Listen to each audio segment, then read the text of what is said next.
Okay, so thank you. I'm Kaitlin Arcand. I helped to develop the resource for the use of flashcards with the Language of Hope Foundation. And I have a bunch of props here that I'm going to be sharing with everybody. So thank you, Gordon, for introducing me. The backstory of to how these resources were created is my community fell very, very behind on the written resources because the elders back home disagreed to anything being written down. And it has to do a lot of more of the local history and the surrounding communities around my reserve.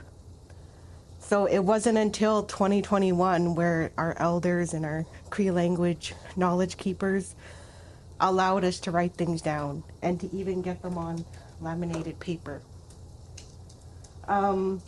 I guess for my personal experience, the reason why I was chosen to help do this is because, how do I say it? Like, I'm one of those people who can easily relate to the youth and to the people who have no beginner level in Cree. And that kind of made me an example, or it put me in a place of being a role model for people who were beginners, apart from the Cree speakers. Because even from me doing the work that I do now, I was in the exact same place as them, where I knew nothing. I didn't even know how to say hello. And I had to dig deep in myself to figure out, well, what was my issue with speaking and learning the language?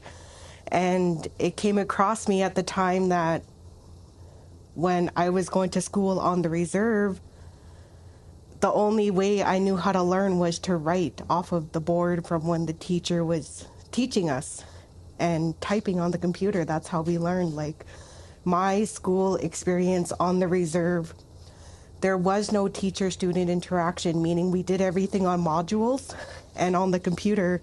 So my strength is more the writing and the reading instead of the speaking and the listening. And when I started my education on the language, I found that in linguistics, you're supposed to have all four: the listening, the speaking, the reading, and the writing. And then when you're beginning, you're supposed to learn all of those four things at once and then eventually branch off to where your strengths are. And I found that where my strengths are and where a lot of the youth's strengths are in my community was the reading and the writing. And this is how we've been trying to work through that. So part of the program that we do now is we have a curriculum called the Cree Language and Culture course. And we also call this the CLCC resource. And me and my coworker, and she's not here today, but she's my counterpart in this whole project. Her name is Martina Desjardins. She works more with the school, which is Kaputagao Education Center. We also call it KEC. And I work with the departments, which is ACER, the Alexander Community and External Relations. And as counterparts, we make resources together, meaning I work more directly with the elders, and then she works directly more with the school, because we have to acknowledge that our school does have 20 years plus experience in teaching the language with their language Cree speakers. And then with the elders, the issue that they noticed was nothing ever went past the introductory level of Cree. So that's where our partnership began. So to get into the use of flashcards, there's the traditional use where you have a piece of paper like this. You could have the picture, the English word, and then the translated term on the back. So for example, rabbit is wapus. And the way you would make flashcards is you would just put it on a piece of paper and then you can laminate it. I do recommend the laminating technique because, one, it's cheap.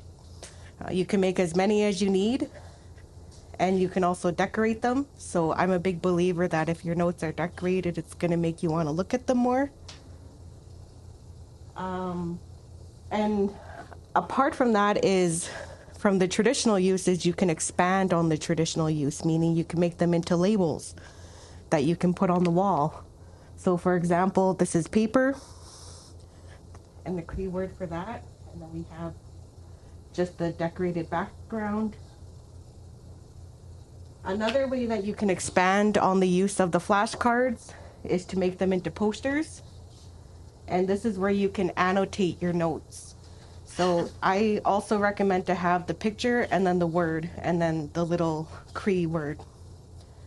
This is the one that we use primarily in all of the areas where we teach the months. So for example, if you're looking up the date, I recommend having this everywhere you go.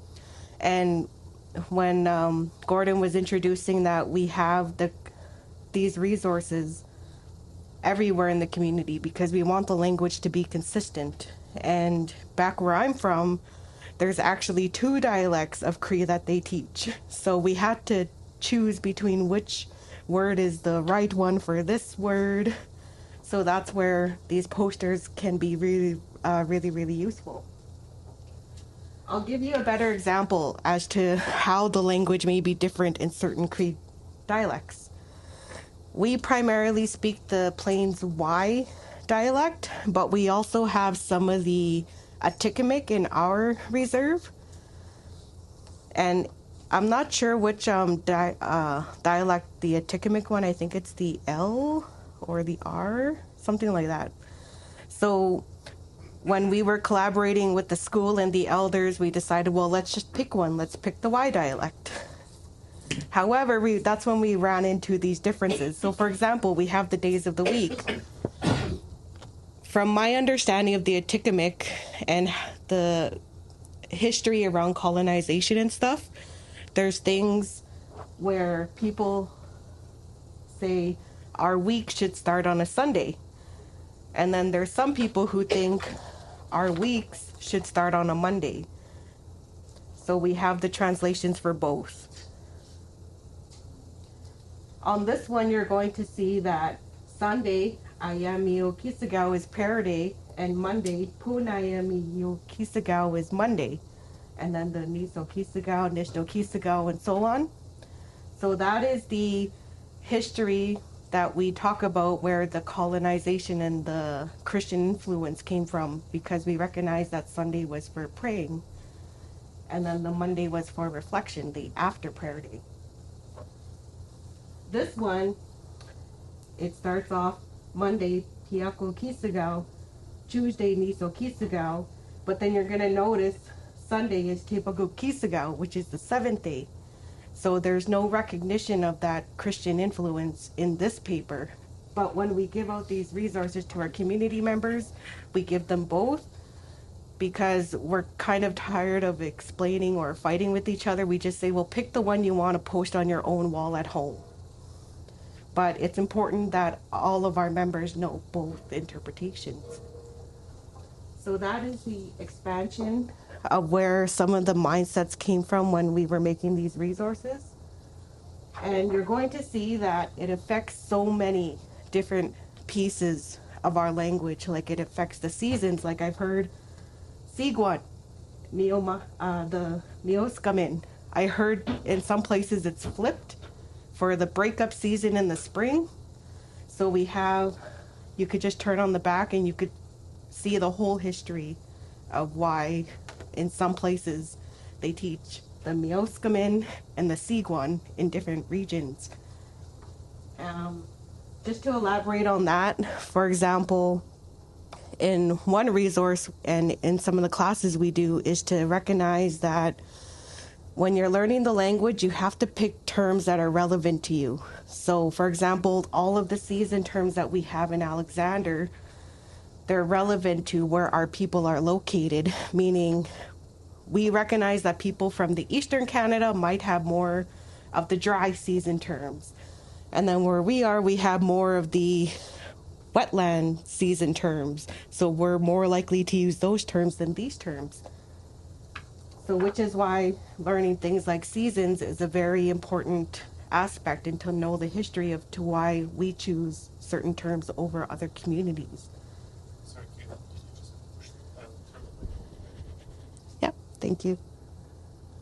One more thing is to expand on the use of the resources is even when you're greeting somebody and when you use numbers, like when you're telling your age, we know that in a lot of communities, people say we recognize ages by the winters. But for example, when you're going back into the seasons, some places don't always have winters. So it's like, how do you get around that language barrier when you know other communities recognize the winters, but then some people don't? So we try to add explanations as much as we can on our resources and to make it simplified. Another thing that you can do is a couple of games. So another thing that we have for the laminated resources is, say, for example, if you're doing kinship, is to write it on laminated paper because you can use dry erase marker and reuse it. So, for example, this is the kinship one. We have one for the men and the women because in the Cree language, we know that there's certain terms that the men use and certain terms that the women use, but it's only in terms of kinship. We also have games that you could play, which is called the matching terms. So, for example, you would turn your cards over. So these two have the papaskomana, which is the table pepper, and you can place them and you can play matching games, and you have to find the right one to match. Another thing you can do is to color coordinate your flashcards. So for example, we have the color red and it's just in the same color. However, even with the colors, there's two different ways that you could say red. There's the animate way and the inanimate way. And you can play the matching game where you have to find both red terms. And lastly, another thing that you could also do with these posters is to add your teachings, such as the 7 sacred teachings. And we recognize that this comes from the Ojibwe and Anishinaabe people, but we also have those members in our community. So there's no shame in adding other teachings from other places into what we're trying to build in the Cree community. So that is it for my presentation today. Thank you so much for letting me share just a little bit of what I do and what my community does back home. And thank you.